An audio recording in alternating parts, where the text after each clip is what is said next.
As we just talked about, when we're finding angle measurements and we have the unit circle, it's very easy to see what the two angle measurements that would produce a certain sine, cosine, and tangent would be. However, if we're going to choose something that's not on the unit circle, we're going to have to use our calculators and do sine inverse, cosine inverse, or tangent inverse. But remember, since we use our calculator, we also have to consider the second solution that the calculator will not give.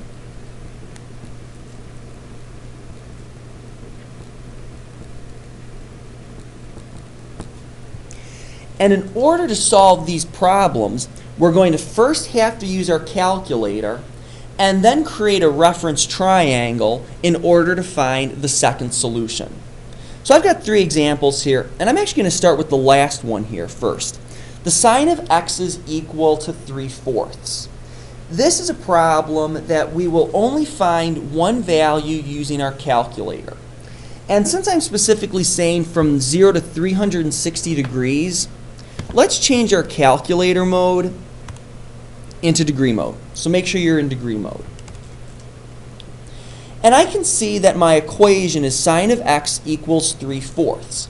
In order to find the angle measurement, I need to take sine inverse. And this next step I'm about to do is very simple, but it's a great habit to get into. If I do something on one side of the equation, I have to do it on the other. So whenever I have this type of problem with trig inverses, I always show the sine, cosine, or tangent inverse step. What I mean by that is here, since I've got the sine of x equals 3/4, I'm going to take the sine inverse to both sides.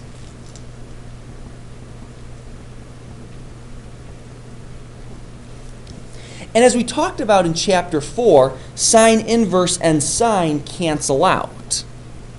So the problem I'm looking for is the sine inverse of 3/4. Yes, that is a very intuitive step, but you want to write that step out each time. It's going to help you when you get into more complex equations, just to remind yourself to do the inverse to both sides. So here, I know x is equal to the sine inverse of 3/4.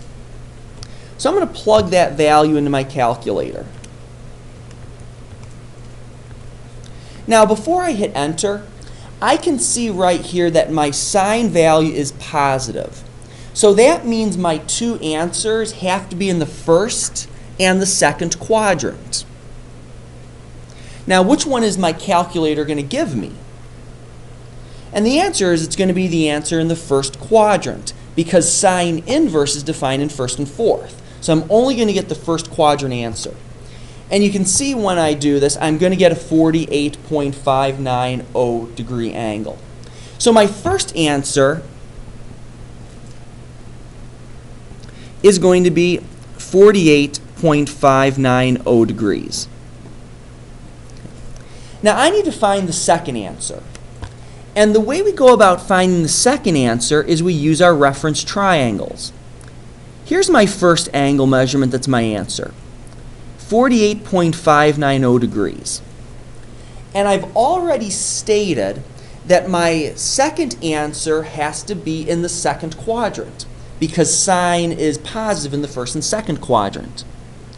So I'm going to draw my reference angle in my second quadrant. What do I know about this angle measurement? Well, I know this angle measurement is going to be congruent to that angle. So this one is also 48.590. So my second answer, if I always measure from 0 degrees over to this angle, is going to be 180 minus 48.590.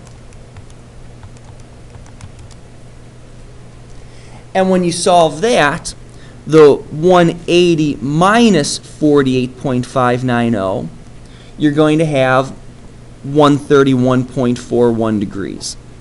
That is your answer that's in the second quadrant. So we used our first answer, and we reflected our answer into the second quadrant in order to create a reference triangle that was 48 degrees.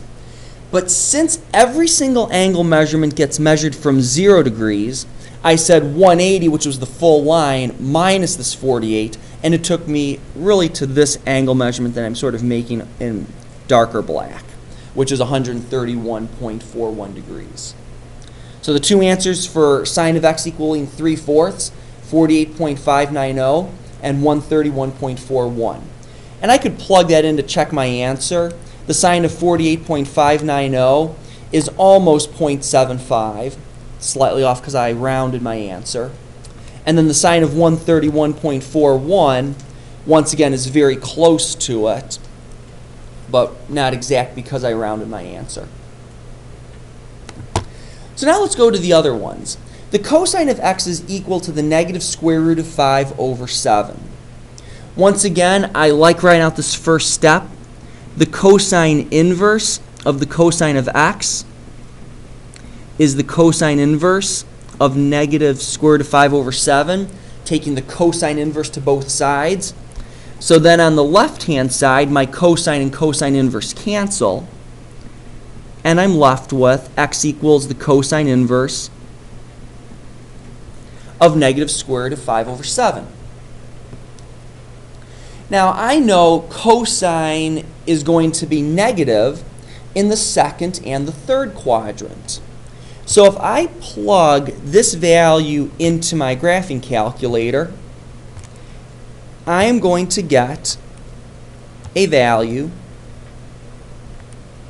that is in the second quadrant. And there it is. There's my 108-degree angle. So here's my first answer, 108.629 degrees, rounding to 3 decimal places. So I know x is going to be 108.629. I know my other angle has to be in the third quadrant. So my first angle is from 0 degrees all the way around to the 108. I now need to go from 0 degrees all the way around to this line to find that angle in the third quadrant. And I need to now figure out what this angle is and then add it to 180. And the way we can do that is we know that this angle and this angle are going to be congruent. So I need to find this angle measurement up here, which is going to be 180 minus 108.629, which gives me an angle right here of 71.371 degrees, which means down here is also 71.371. And I'll add that to 180, and I get that my second angle measurement is going to be 251.371 degrees.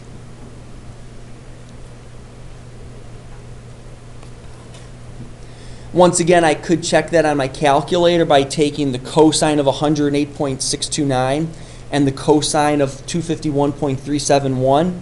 So cosine of 108.629 is negative 0.319.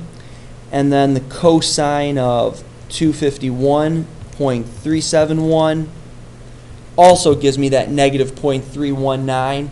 And is that the same thing as negative square root of 5 over 7? And the answer is yes, it's pretty close to it. Once again, just slightly off because I rounded. So those two answers are correct. The final one, the tangent of x is equal to negative 2.8. First step, taking the tangent inverse to both sides. So tangent inverse and tangent cancel out. So I'm left with the tangent inverse of negative 2.8. And here I can see tangent is negative, and we know tangent is negative in the second and the fourth quadrant. So if I plug this into my calculator, my answer is going to be a fourth quadrant answer, since tangent inverse is defined in first and fourth. So there's my angle measurement. If I plot this guy out in the fourth quadrant, I'm going to be a negative 70.346 degrees. So now I need to figure out what are my other solutions. And the other solution actually is going to be in the second quadrant. And I know that this angle here is going to be congruent to that 70.346. Negative versus positive doesn't really matter for congruency here. That just tells us the direction we're going.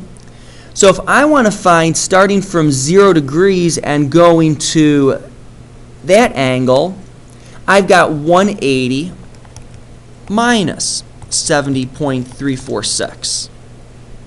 So my first answer is going to be 109.654. Now some might just say, can't I just throw down negative 70.346 as my second answer? And I really can't do that, because if you look at my original question, it said on the interval from 0 to 360 degrees, negative 70.346 isn't in that. So I just need to do a coterminal angle. So I'm going to add 360 to my answer, and you can see that I get x equals 289.654 degrees as my second solution. So once again, the procedure here when you solve these types of problems that aren't on the unit circle is you're going to take the sine, cosine, or tangent inverse to both sides. You're going to plug the first part into the calculator to get your first solution. And then to find that second solution, you're going to set up a reference triangle and determine what quadrant to draw that reference triangle in, and then find your angle from the x-axis around the unit circle like you did previously.